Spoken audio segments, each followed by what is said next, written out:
नमस्कार viewers and welcome to my channel. आज हम बात करेंगे वही बीपीओज और एमएनसी के कल्चर के बारे में, जो कि मैंने अपने लास्ट टॉपिक में भी डिस्कस करा था। अगेन हम उसी टॉपिक पे और डिस्कस करेंगे।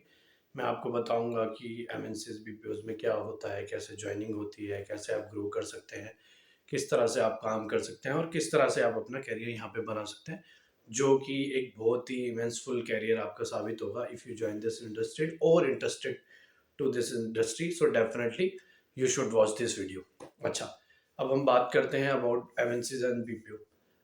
बिफोर हम कोई भी अपने इंटरव्यू क्वेश्चन से रिलेटेड किसी अपने टॉपिक्स पे आते हैं, उससे पहले मैं टॉपिक पे आपसे बात करना चाहूँगा, जो कि आप कुछ महीनों से या कुछ दिनों से देख रहे होंगे कि बीपीओज में किस तरह से ओवर स्ट्रेस हो रहे हैं पीपल। एक दो नाम भी आपने सुने होंगे कि N S Sebastian from ENY who committed suicide, and recently in few days back around February 10 और 15 आपने एक नाम और सुना होगा कि Khushi from Genpact committed suicide. So why this things happening, what is the reason behind that? Although ये वही बता सकते हैं जिस पे बीती हो और उनके फैमिली मेंबर बता सकते हैं, but I would like to tell you one thing which you should do when you join industry, and mainly because it is happening with the newcomers। आपने देखा होगा कि न्यूकमर्स के साथ में ज़्यादा हो रहा है जो इंडस्ट्री ज्वाइन करते हैं। तो पहले मैं आप बता दूं आपको कि क्या फ़र्क होता है between stress and hard work. Stress क्या होता है? Stress always comes when you overthink, जब आप ज़्यादा सोचते हैं। फॉर एग्जांपल, आपके पास ऑफिस में 6 से 7 घंटे का काम है, पर आप उस काम को सोचते रहते हैं कि ये कैसे होगा, किस तरह से होगा, कौन मेरी हेल्प करेगा, कौन हेल्प नहीं करेगा, मैं क्या इस काम को कर पाऊंगी, क्या मैं इस काम में सक्सेसफुल हो पाऊंगी या हो पाऊंगा, क्या मैं इस काम में अपना प्रमोशन ले पाऊंगा, क्या ये काम अगर मैं अच्छी तरह से डिलीवर कर दूंगा या कर दूंगी तो मेरे को उसमें प्रमोशन मिलेगी, मेरे को उसमें अप्रिसिएशन मिलेगी, डेप्रिसिएशन मिलेगी, people will give me pat on back और they will like gossip about me कि उसको काम नहीं आता। तो जब आप इस तरीके से सोचने ले जाते हैं अपना काम करते हुए, तो वो एक स्ट्रेस में कन्वर्ट हो जाता है। ठीक है। हार्ड वर्क में क्या डिफरेंस है? हार्ड वर्क में ये डिफरेंस होता है कि when you don't think too much, अगर आप ज़्यादा नहीं सोचते हैं तो और अपना काम करते रहते हैं, तो वो हार्ड वर्क होता है। फॉर एग्जांपल, आपकी 8 घंटे या 9 घंटे की शिफ्ट है, but on on I would say on weekdays, like आप 5 या 6 दिन काम करते हैं। अगर आप किसी दिन 1 या 2 दिन उसे 12 या 13 14 घंटे भी कर लेते हैं, so that is hard work which we use to do in our ancient time. हम अपने पुराने टाइम पे ये किया करते थे। आपने देखा होगा कि पुराने टाइम पे बंदे ज़्यादा स्ट्रेस नहीं लेते थे, उन्हें जो काम दिया जाए वो करते थे, चाहे भले ही 1 2 घंटे ज़्यादा या कम हो जाए, वो कर देते थे क्योंकि वो ओवर थिंक नहीं करते थे। आज की जनरेशन में जो मेरे को लगता है, I want say that there may be different opinion, कि people think too much, people over think, they think from every I would say good perspective only, कि यार मेरे को ये अच्छी तरह करना ही करना है, अगर अच्छी तरह नहीं कर पाऊँ तो मैनेजर नाराज होएगा, मेरा सीनियर नाराज हो जाएंगे, कोई भी नाराज हो जाएगा। So don't think about it too much, just deliver your work. If you are not able to deliver, get the help from someone, and if you are not understanding the work, so ask your senior, ask your manager, ask someone who can create a path for you, okay, so that you can work stress free. It is not like that a one day game that you will understand it. It has to be some days where you have to give it time, okay।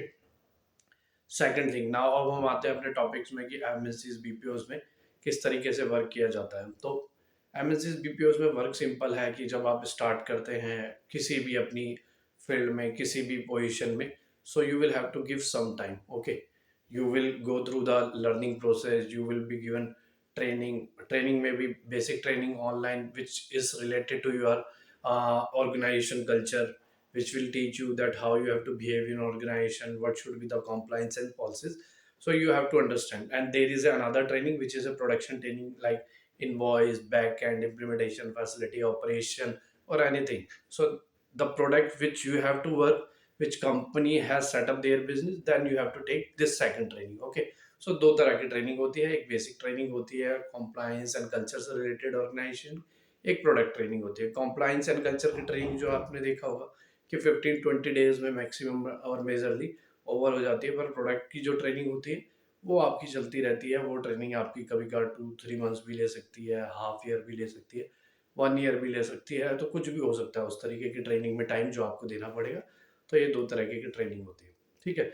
किसी भी आप company में join करेंगे, आपको ये training लेनी ही लेनी है, इसी तरह से आपको आगे बढ़ना है। Okay, once you are done with this training, तो आपके असेसमेंट्स होते हैं, चाहे वो बेसिक ट्रेनिंग में हो, आपकी कल्चर ट्रेनिंग में हो, चाहे आपकी प्रोडक्ट ट्रेनिंग में हो। Once you get this assessment clear, then you will go live, whether it's in voice operation, implementation, anything. Okay, तो इस ट्रेनिंग पीरियड में आपको गॉज किया जाता है through your senior, through your training materials, through your managers, that how you are behaving, how you are performing. Once you are clear with that, then you will go ahead. Okay, तो ये इस तरीके का culture होता है। आज हम 2 question को कवर करेंगे कि when you are going for an interview, so what they ask. So we will cover 2 question only, that they ask about that why do you want to join, okay, and second is saying they may ask that what's your hobbies, okay.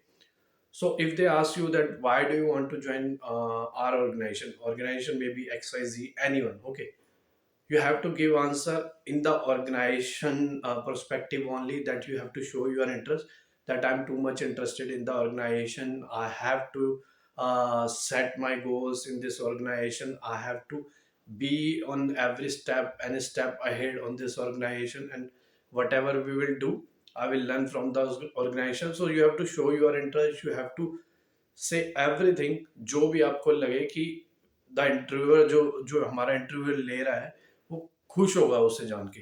For example if they ask कि why do you want to join, so your answer should be that this is a good organisation, I have seen culture and values in this organisation is very high, and my aim will be to join this organization because once I join this organization, so definitely I will increase my learning and knowledge with this organization, which will help me to grow in my career.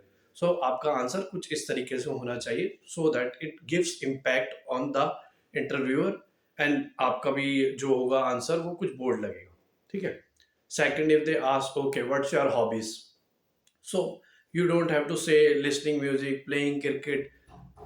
If you are fresher, you can say, but if you are not fresher, so just be ready with the answer that okay, my hobbies are that I like reading novels. I like suffering on internet about the good thing which help me to make my careers. I want to get knowledge of product which help in the organization to grow myself. So आपका answer कुछ इस तरीके से होना चाहिए, ये नहीं कि playing cricket, listening to music. You can give this answer, but it does not look very professional answer. It look casual answer. So your answer should be professional enough. Okay, when you give this answer, so they will be happy to hear this answer. तो इस तरह से आप इन 2 क्वेश्चनों का prepare कर सकते हैं, और प्रिपरेशन के बाद में यू हैव, और आई वुड रेकमेंड दैट आप इन क्वेश्चन और आंसर को नोटबुक में लिखें, डेली लिखें, so that when you have written this answer 8 to 10 times ना, so it will come on your mouth automatically, it will come very easily. अगर आप नहीं लिखते हैं, सिर्फ आप अपने दिमाग में सोच रहे हैं, तो some time it is hard कि आपको आंसर देने में थोड़ी सी प्रॉब्लम आती है। तो इस तरह से आप अपने क्वेश्चन और आंसर को प्रिपेयर कीजिए। तो आज का टॉपिक हम यहीं एंड करेंगे। Please do like my videos and subscribe, and if you have any question और doubt about any for any formalities, any question which you want to ask, that what should be the answer for this question when you are going for facing any interview, so do ask me, I will try to help you to answer that. Okay, namaskar, and we will meet in another video. Thank you so much.